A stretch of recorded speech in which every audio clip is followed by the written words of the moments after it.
Three. প্রিয় দর্শক, আসসালামু আলাইকুম। আপনারা সবাই কেমন আছেন? আশা করছি আপনারা সবাই ভালো আছেন। আজকে আপনাদের মাঝে আরও একটি নতুন ভিডিও নিয়ে হাজির হয়েছি।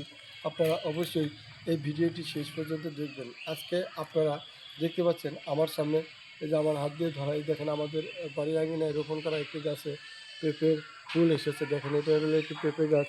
পেঁপে গাছটিতে দেখেন ফুল এসেছে। এই ফুলগুলো থেকেই কিন্তু পেঁপে আসবে। তো পেঁপে কিন্তু খুবই পুষ্টিকর একটি সবজি। পেঁপে কিন্তু কাঁচা অবস্থায় খাওয়া যায় এবং পাকা অবস্থায় খাওয়া যায়। তাছাড়া পেঁপে কিন্তু সারা বছরই আমাদের এই পেঁপে হয়ে থাকে এবং পেঁপে সারা বছরই চাষ করাও যায় এবং পেঁপে সারা বছরই খাওয়া যায়।